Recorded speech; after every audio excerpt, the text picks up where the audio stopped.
Hey, Slider Crusaders, America's the greatest country in the world. Welcome to our special this week. My job in this hour of television broadcasting is to introduce to you the concept and the evils of the metaverse. Why? Because this invention marks the end of humanity. Slater, that's a bit dramatic. No, it's not. Facebook has changed their company name to Meta. Microsoft just announced their own metaverse as well. This is both of these companies' main focus right now, to get you sucked into the metaverse. And I assure you, with more certainty than anything I've ever been sure of, once you get sucked into it, you will lose your soul.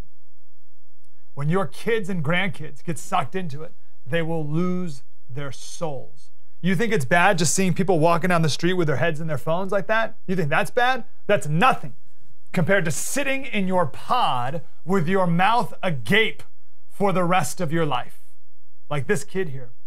And this is what Zuckerberg wants for you and your progeny, just forever. There are no souls in the metaverse, only avatars, and people will choose it over real life.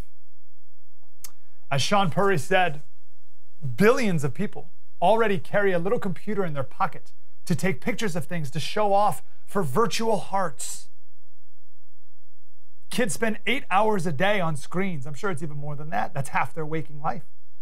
We are already, right now, in a primitive form of the metaverse, limited only by the size of our screen and the speed of our thumbs.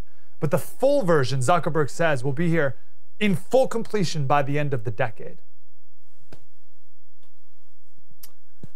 And it's going to be pitched as, oh, we can all connect with each other. Yeah, connection. Look how fun this looks. Here's a bunch of people living in the metaverse right now. Oh, super. And you will get sucked in unless you have a conviction against it. And if you don't have a conviction against it, then we'll all look like this. Wall-E was quite a predictive work. So what is the metaverse? What is the metaverse? It's a virtual reality world that you live in. It's a virtual reality world that everyone lives in. There is no real life. You live entirely in a virtual reality space. Think about it like this. For all of human history, 100% of your attention was spent on the real physical world around you, right? Then TVs were invented, and that dropped our attention to the real world to about 85%.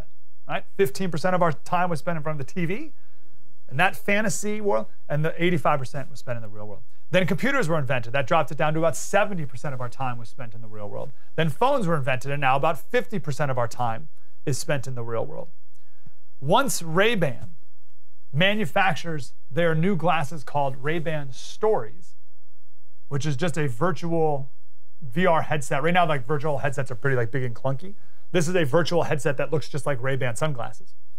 So once those are fully on sale, now virtual reality sits right in front of your face, like a pair of sunglasses.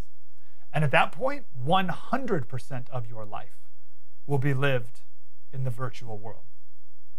And that's the moment when people's virtual lives will become more important than their real life. And at that point, we're screwed. Because you put on your VR goggles or your Ray-Ban sunglasses, and you will live in a virtual space. And there's no people in the virtual space, just avatars of people, cartoon versions of you and others. Here's a little bit from Zuckerberg's presentation, his vision of the metaverse. Hey, boy. Oh, hey, Mark. Hey, what's going on? Hey, Hi, Mark. What's up, Mark? Whoa, we're floating in space? Uh-huh. Who made this place? It's awesome. Right? It's from a crater I met in L.A. This place is amazing. Boz, is that you? Of course it's me. You know I had to be the robot, man. I thought I was supposed to be the robot. So the first destruction in the metaverse, the first destruction of realverse is your identity. You're not you, right? You're not your height, weight, skin color, facial features, whatever. You're whatever you want to look like. You can be a dog. You can be a robot. You can make up anything. Be some monster you can make up. You could be some cartoonized sort of version of yourself. And this is what we show to each other. It's a lot like Fortnite, which your kids are already obsessed with right now. It'll be a seamless transition for them to join completely into the metaverse and become their characters completely. People already use avatars on their phones, right? Just a cartoon version of their self. And I always saw this, I thought that was creepy. But that's one of the first things that gets destroyed in the real world, in the metaverse, is there's no more real you anymore. Here's more from his big demonstration.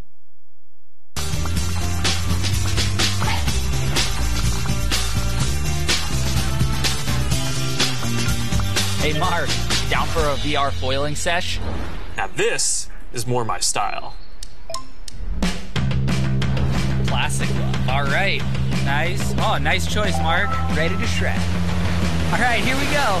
Whoa. Whoa, hang in there, Mark. That's not good. Hit this section, boom. All right, backflip. Yoo-hoo! I've got an idea. Hey, where you going? Gotta pump it to jump it. What? I didn't even know that was an option. You're not gonna catch me now. Take that, unicorn. Oh, Tube City! God, you're out of control. Take that, unicorn. So, like that, the whole thing creeps me out. I hope it does you too. Just seeing the cartoon versions of anyone creeps me out, just that alone. But here's the problem with this. You think, Slater, who would choose to go fake surfing over real surfing? Almost everybody.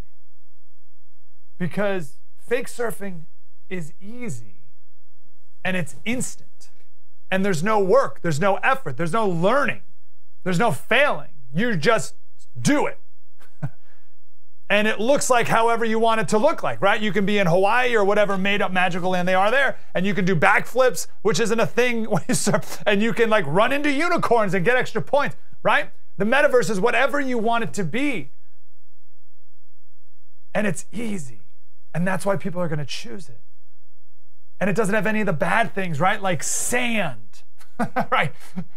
No one likes getting sandy. So the fake, and this is a metaphor for everything in life, not just surfing, everything in the metaverse, I should say, it's all the easy parts, which means it's none of the real parts, right? It's all the good things about surfing, none of the bad things about surfing, but it's not real. It's not actually surfing. And I know there's a lot of people thinking, oh, Slater, people wouldn't choose the fake. Yes, they would. You say, well, what about the feeling of surfing? The feelings. First of all, I talked to someone who did years ago who used some virtual headsets, and they walked to the edge of a cliff, and in their virtual reality thing, and they looked down, and their stomach dropped, as if they were actually looking over a real life cliff, but they weren't. They were just in the middle of a room. So your brain can feel things in virtual reality world, right? It's so immersive that you actually feel like you are surfing even when you're not. But to get that extra level, there's another technology that we need to be aware of as well. The word is called haptic. Haptic. I don't even know how they're going to use it, like haptic devices probably. Haptic is from the Greek word meaning to touch. So these are things that you wear, whether they're haptic gloves or a haptic bodysuit, and you wear it, and it vibrates or it has different tensions or heats or whatever, so that in the metaverse, if you were to hug someone, it feels like a hug. It feels like it, right? Like your suit tenses up in the places where you're being hugged. So it will feel like a hug. It's obviously a fake version of a hug. But you can get a hug from anyone you want, any celebrity in the whole world, anyone you make up, any fake avatar, whatever, you can get a hug. You get that fake intimacy without any responsibility or sacrifice or service or love. So these sensory devices that are also being developed will trick you into feeling sensations. Your brain will trick you, and even your body will trick you. And again, I know someone saying, Slater, why are you concerned that people will choose this over real life? Because real life has sand, right? Real life has struggle and suffering and disappointment and difficulty and heartache. And in the metaverse, you can have whatever you want. That's the promise, at least. You can have whatever you want. So there's two main forces at play that we need to be aware of. The first is real life is hard, metaverse life is easy. And that's the allure. Real life is hard, metaverse life is easy. You got things going on in your life that are hard? No problem. Check out, go into the metaverse, live in the metaverse. Never leave the metaverse. You can live in heaven, will be the promise. But as Walter Kern said, he said the Christian theology of hell was all wrong. Right? The Christian theology, the Christian vision of hell is that it's an infernal dungeon that you're cast into. That's not right. In reality, hell is a delightful looking pseudo paradise that you're invited to enter into willingly and where you belong forever if you accept. It's the first thing. Life is hard, the metaverse is easy. So people are going to take the easy road, always. Second reason why people are going to choose the metaverse is people want to be God. And in the metaverse, you are God. You can create whatever you want instantly. Or at least that's the promise, right? The promise is, the allure is that you're God. In reality, Mark Zuckerberg is God, and you're his slave, as you can see nicely from this picture here. Who's the slave and who's the master in this picture? But the appeal of being God is what is going to trick people to join and live in it. Mark Zuckerberg, this is extremely important to understand. Mark Zuckerberg is tired of running a company. He wants to run a country. He wants to rule a country, a place where you live. The full dystopian future here, which I'm darn near certain will happen, is we will live in pods. We will live in pods, because you don't need a real house. What do you need a real house for? You're not going anywhere in real life. You're living in the metaverse. And you're saying, oh, Slater, now you lost me here, Slater. No one's going to be living in pods. Well, check this picture out. This is a dorm building at UC Santa Barbara. 4,500 students live in this dorm building. 4,500 students in one dorm building, and these are the rooms. They have no windows.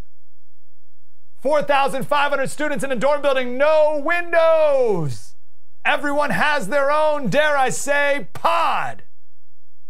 With a fake window above the door. Throw it back up above the bed. Throw it one more time. That bed is like you're on a submarine. And there's a fake window above it. And it brings in fake light during the day. And it gets dark at night. It makes you think it's a real, right? It makes you, it simulates real life. So you're already living in a pod if you go to UC Santa Barbara. And they're going to tell you, oh, you know what? You should just stay in your room. It's much safer there. It's dangerous to go outside. Oh, you don't want to go outside. Outside there's crime and there's disease. You don't want to breathe in the bad air. It's unhealthy to go outside. It's much safer that you stay inside. Just put on your VR goggles. We're going to have class now in the metaverse with people all around the world. Oh, it'll be amazing. You could be your avatar. You could have it on the moon. Just have it in the metaverse. Just stay in your room. Stay in your pod, pop in the metaverse, we'll all meet there instead. 2 weeks living in that dorm room, you would be begging to go into the metaverse. And here's the thing, the metaverse is going to be pitched to you, ready, as freedom. Oh, real life has all these constraints. It has all these difficulties. It has travel. It's dangerous. No. You need true freedom. You need to be liberated. Liberation can be found in the metaverse. Liberation literally to the point of you can fly. In real life, you're stuck on the ground. In the metaverse, you can be anyone, you can do anything, you can go anywhere, you can fly. You can be friends with anyone, you can have sex with anyone, you can do whatever you want in the metaverse. True freedom. All it will cost you is your soul. And you'll live in a pod in the real world, but it doesn't matter because you're never in the real world.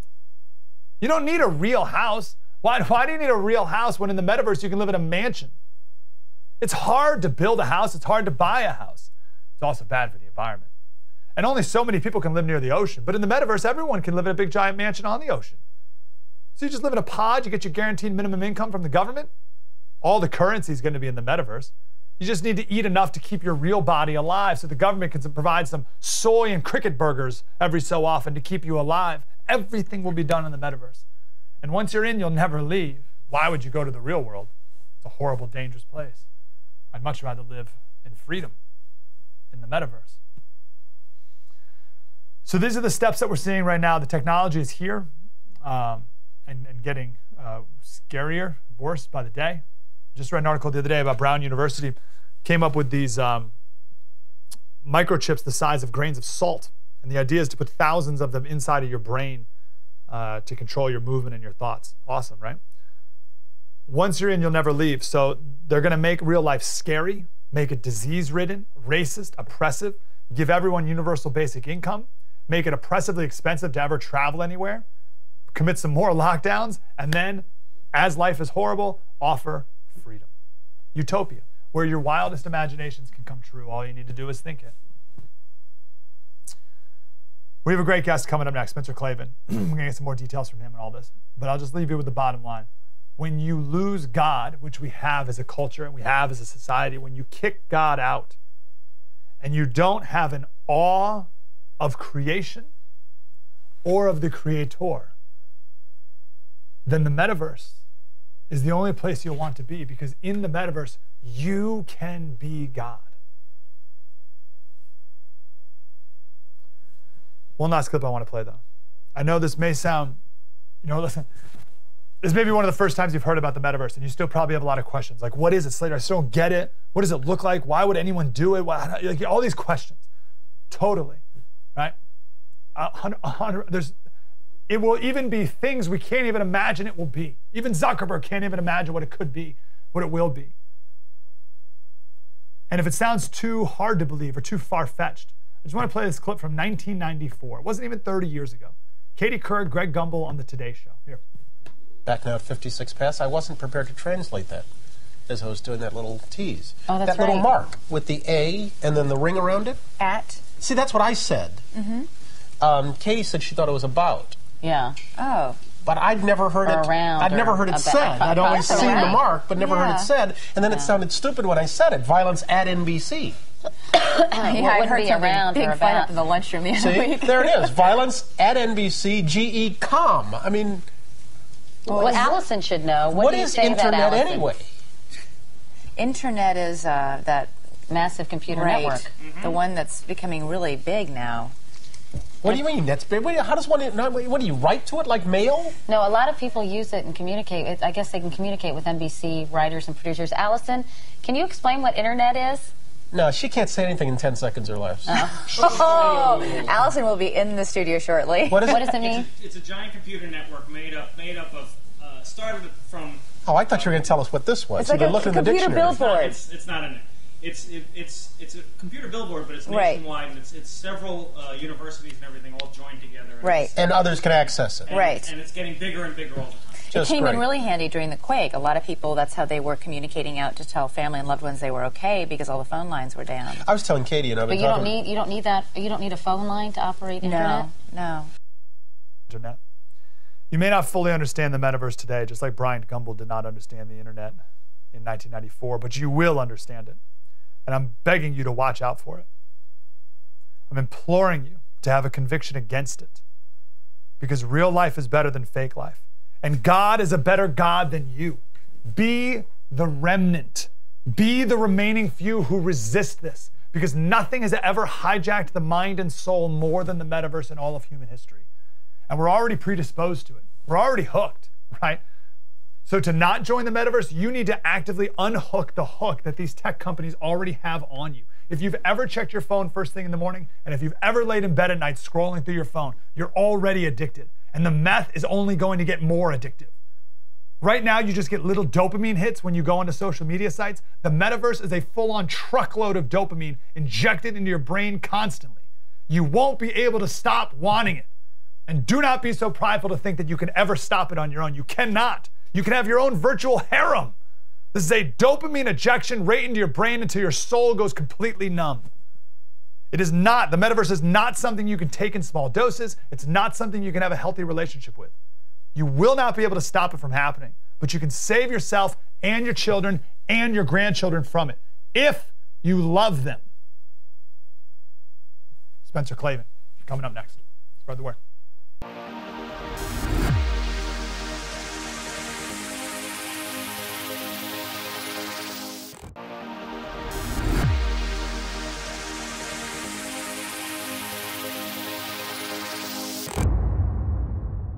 Hey, Study Crusaders, welcome back to our special Beware the Metaverse. Here is a short clip from Zuckerberg's presentation the other day.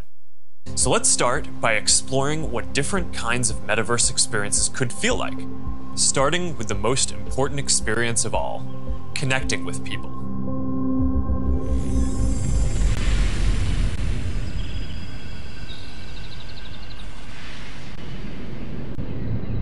Imagine you put on your glasses or headset and you're instantly in your home space. It has parts of your physical home recreated virtually, it has things that are only possible virtually, and it has an incredibly inspiring view of whatever you find most beautiful. Hey, are you coming? Yeah, just gotta find something to wear.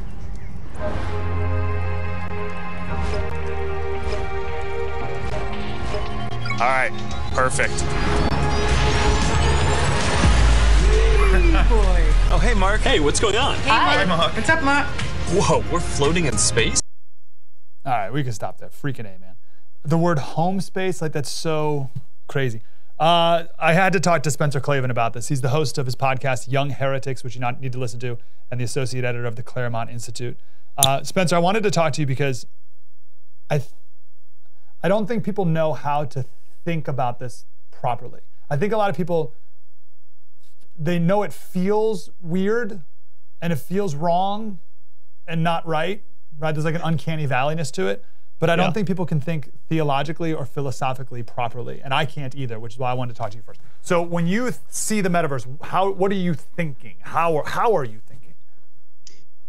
Well, besides like a reaction of complete and total horror. Like you say, I mean, a lot of it just has to do with your first gut impulse to recoil in horror from this. But there's a very, very good reason for that, which is it's a complete inversion of everything that the West has always believed about the true, the good, and the beautiful. And the way to think about this, I think, is with one of the most famous passages from all of Western philosophy, and that is Plato's cave. In some sense, the search for truth in the West, at least in the pagan West, begins with this indelible image that Plato comes up with in his Republic, the great work of political philosophy, in which he says that all human beings are born like people shackled into a cave. And they're staring at the wall of the cave, and the light is coming in from very far away, but all they're seeing is just shadows, puppets manipulated by people who are standing behind them and projecting this kind of shadow play on the wall. Now, Plato says this is what all of us are like in the real world. But if it sounds familiar, it's because the cave is the OG metaverse. The idea of Plato, and therefore of much of Western philosophy, is that the truth is out there somewhere, and we're already kind of getting at it by half degrees, kind of seeking our way up out of this world of illusion. But in order to believe that, you have to think there's some stable, fixed truth out there. It has to be God, goodness, truth, beauty. It all has to be living somewhere in a place that doesn't depend on you. Mark Zuckerberg and his cronies don't believe that. So what they're essentially proposing is that all we do now is just dig caves within the cave, because there's no true north, there's no orientation. You just, continue to deceive yourself. But what's the thing that they never say to you about the cave or the metaverse or whatever? It's that there's people holding the puppets, manipulating the shadows on the wall. If you're in the metaverse, somebody has to be outside of it, pulling the strings, and it ain't you. So the value proposition here is essentially give up God and let this pencil-necked sociopath be your God. Let Mark Zuckerberg control the universe that you live in. And once you look at it that way, it's just a product that he's trying to sell you, and it's a crap product. Like, there are all sorts of things we can do with technology that we don't want. I certainly don't want to live in a world where Mark Zuckerberg is God. Guys, can you throw up that picture by any chance again of Zuckerberg walking by everybody in the VR goggles? This is it. I mean, this picture here is our foreshadow. But I think of, I guess, so many questions.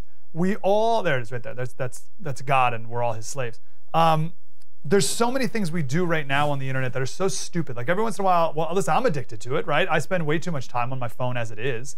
And, we post up pictures for virtual hearts.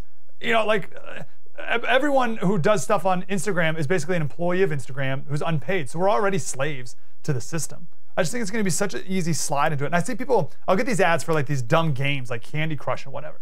And it's like, these people, like, what are we doing? Like, what? And it's such an easy slide into living in the metaverse. And I see almost everyone, I absolutely could see myself falling into the metaverse. So why? Why is it an easy slide? Do you see it to be an easy slide? And why is it an easy slide?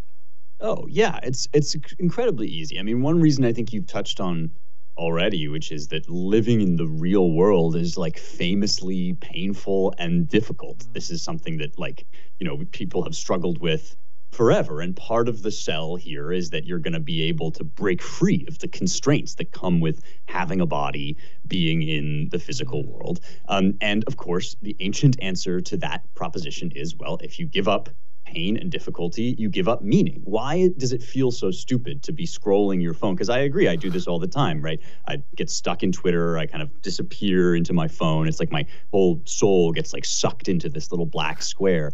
And the reason that it feels so lame and useless and why you feel gross afterward is because there's an exact equation between the difficulty that you take out of the world and the meaning that you take out of the world.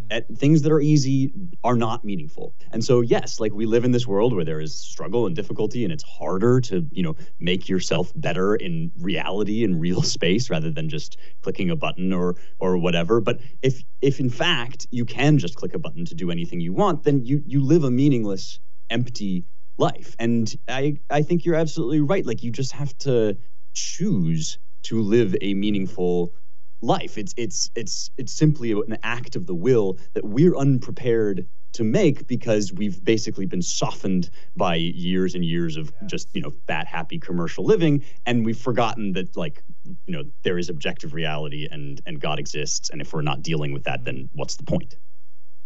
Spencer Klavan, Young Heretics, Associate Editor of the Claremont Institute. We got to take a quick break, but I want to come back and I want to talk about, because you mentioned good, beautiful, and the true, and in that 1 minute we played, Zuckerberg talked about how you can create or surround yourself with what you find to be most beautiful. So he's like alluding to that. And he also, I want to talk about this creepy term, the home space. Like, there's something interesting there as well. And we'll have a few minutes, maybe we can get to some theology a little deeper there as well. Spencer Klavan, you have to listen to his podcast, The Young Heretics. We'll talk more about the metaverse with him coming up next. Mike Slater, spread the word.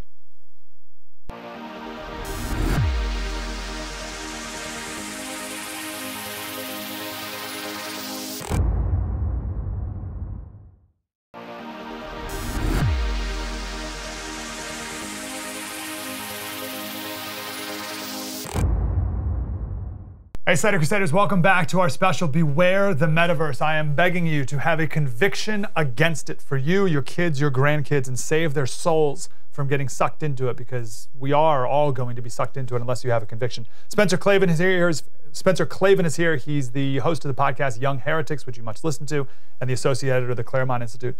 Spencer, Zuckerberg, in that clip we played, he said you can surround yourself in your home space, which is like a weird term.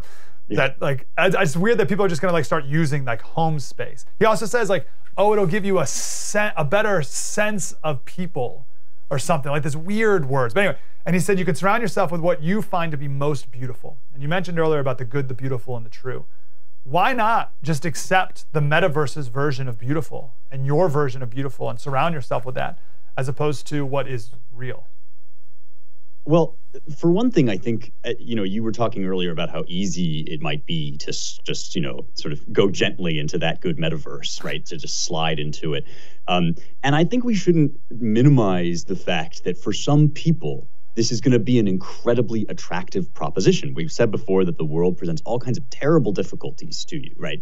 People are born with all kinds of handicaps and difficulties, and Zuckerberg is basically saying, I'm going to make all that go away. I'm just going to wave my hand, and like a dream, it will vanish. And so, yeah, he's selling you basically beauty disconnected from any stable reality. And, you know, in order to do that, he basically has to sever this connection, which is an age-old connection between beauty and truth. Why do we value beauty at all? Why does it matter to us more than as a mere kind of sensory pleasure? Well, because, you know, Keats says beauty is truth, truth, beauty. There's this link between our experience of beauty in the world and our experience of goodness in the world. And, you know, in a kind of satanic way, according to a kind of satanic logic, Zuckerberg is saying you can have all the beauty you want. You just have to erase the truth part. You just have to kind of sever it from anything that has to do with stable, grounded reality, and with that from any basis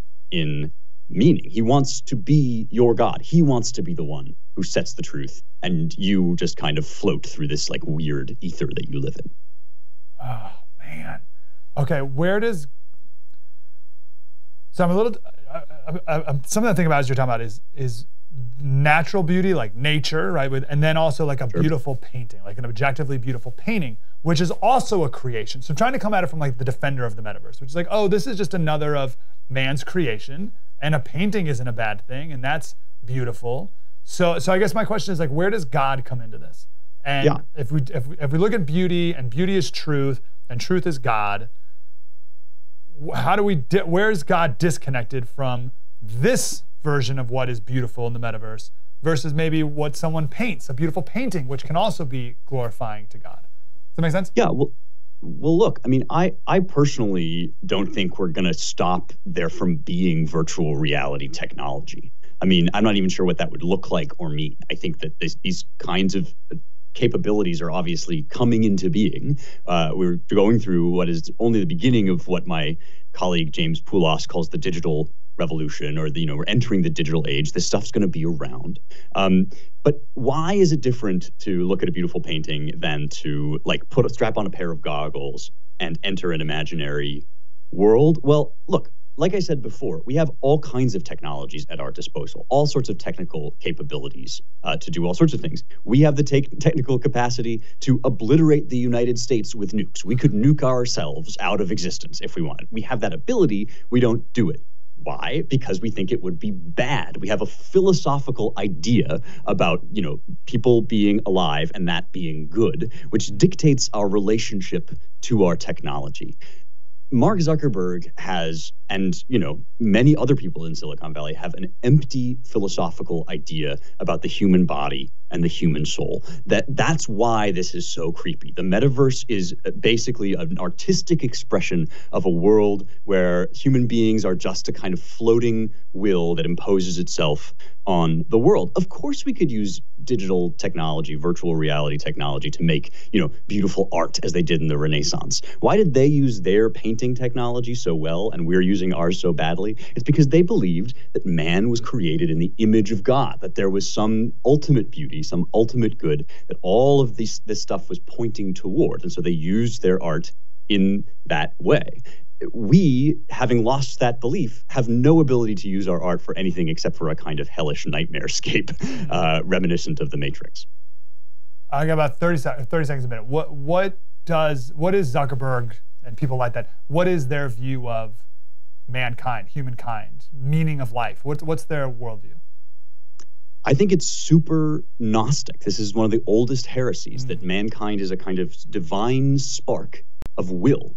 And everything else just bends to his will. Your body, the world around you, everything is like under your total control, with no limits and nothing outside of you to set those limits. It's incredibly Nietzschean, incredibly Faustian, and a recipe for disaster.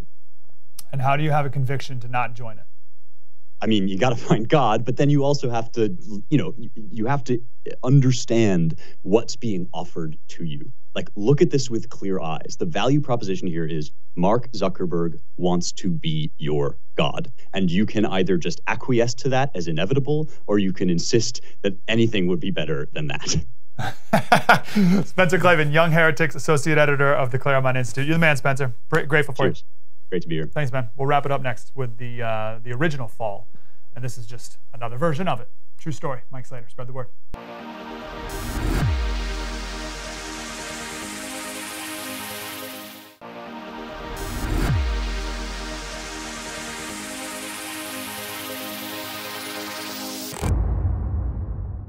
Hey, Slater Crusaders, welcome back to our special Beware the Metaverse. I'd like to wrap up our special with 2 biblical points against the metaverse, if I may. The first, the appeal to the metaverse is to make you God. Now, as we just talked about with Spencer, Zuckerberg will be God, But the argument will be, join us and you can be God. You can be the creator. Just by thinking it, you can live in any place or world or dreamscape or fantasy that you can imagine with as many people as you can imagine as well. You can have whatever you want. You become the creator. And in doing so, you run further and further away from the actual creator.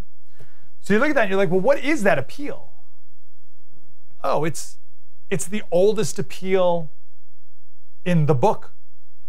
It's the oldest appeal of the first people. Let's go back to the garden. Genesis 2. And out of the ground the Lord God made to spring up every tree that is pleasant to the sight of good for food. Is pleasant to the sight and good for food. The tree of life was in the midst of the garden, and the tree of the knowledge of good and evil. And the Lord God commanded the man, saying, you may surely eat of every tree in the garden, but of the tree of the knowledge of good and evil you shall not eat, for in the day that you eat of it you must surely die. Okay, great. Fast forward a little bit. The serpent comes to the woman. This is Genesis 3:2. He says to the woman, did God actually say, you shall not eat of any tree in the garden? Like the vibe there is, what a jerk. Did that guy really told you? It's either that, like, what a jerk, or it's like, did he really say you can't eat from any tree?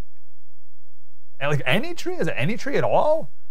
And here's what the woman said. She said, he said, you shall not eat of the fruit of the tree that is in the midst of the garden, neither shall you touch it, lest you die. Which is weird, because God didn't say you couldn't touch it. He said you couldn't eat it. And the serpent says, no, come on, you're not going to die. There's no way you'll die. That's crazy. The serpent says, for God knows that when you eat of it, your eyes will be opened, and you will be like God, knowing good and evil. So she eats it, and then he eats it. And then God comes and asks Adam, what happened? And I love Adam's response. Adam says, the woman whom you gave to be with me, she gave me fruit of the tree and I ate. So he doesn't just blame the woman. He doesn't just blame Eve. He blames God for even making the woman.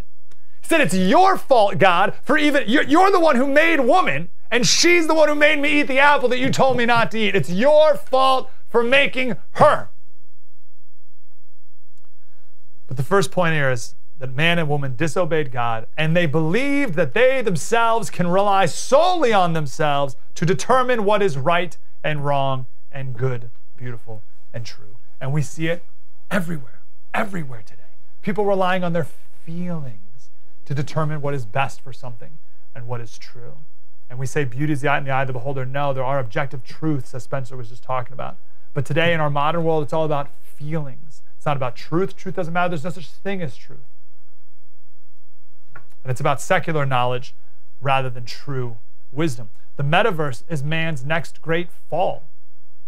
That's what it is. It's the fall. It's I know what's best. I know what's better. God, I'm a better creator than you. I'm a better creator than you. You made me look like this, but I'm going to create an avatar where I look like this. And now the rest of my life, I'm going to be looking like this instead. I'm like a robot or a dog or 10 feet tall or whatever, right? I'm going to be something completely different than you actually made me. It's saying that what man has created in the metaverse is better than what God has created in the real world. And that is a lie from the pits of hell. The metaverse is full-on, outright, blatant rejection of God's creation. I'll say it again. The metaverse is a full-on, outright, blatant rejection of God's creation. God, what you created is not good enough. I can do better. And as we were talking about in the last segment, this is not, making a painting, right? A painting operates in the real world. It's based on beauty and truth and God. The metaverse is its own entirely different world, and God is not of it. And one of the creepiest things that I've heard yet is that Facebook has reached out to churches, and Hillsong Atlanta is the first church to host church in the metaverse. Okay? No. God is not of this place. Cannot be of it. Zoom church isn't real church. Metaverse church most certainly is not a real church. So that's the first theological point, that this is a rejection of God's creation. It's a rejection of God entirely. I can do better than you, God. I can create better than you. I'm more creative than you. I can make things more beautiful than you can. I'm better than you. I'm my own God. Second theological point. Go to Genesis 4 here. God says, if you do well, will you not be accepted? And if you do not do well, sin is crouching at the door. Its desire, sin's desire is contrary to you, but you must rule over it. There's a more perhaps literal Hebrew translation or translation of the Hebrew. Surely if you do right, there is uplift, right? You do good things, there's uplift. But if you do not do right, sin crouches at the door. And here's the key. Its urge is towards you, yet you can be its master. And this is my uplifting final point. I know we were just talking for an hour here about how this is a soul-destroying, godless, horrific invention that people will slip into like it's a dream. Like how Spencer Clay, you like gently slip into it and not even know it's happening. But I want to end on a positive note. Sin is powerful, but you can be its master. The metaverse is powerful. It's the allure is unlike any allure that anything has ever been, ever in existence. Right? People believe, and it's true, that the grip of pornography is captivating. Okay, imagine the metaverse. You can have a harem of women constantly, nonstop, all the time. Okay? Sin is powerful. The metaverse is powerful, but you can be its master. And that is my call to you today. It's already here. It's already here. And it's only going to get worse. One of the great questions of mankind is free will versus determinism. Right? And I have been, throughout my life, on different extremes. I've been firmly on each extreme of that debate. And right, like life is all free will or life is all predestination. Right? I've stood on each extreme, and my working conclusion is, it's both. You have both. You have free will. Guys, I should have said this. God's telling Cain here. This is Cain and Abel. God's telling Cain that you have the choice to do right or wrong. Your human nature is to sin, but yet you can be its master. Your human nature is to sin, yet you can be its master. You can rule over it. But here's the both. If you do rule over it, it's only by the grace of God that you're able to.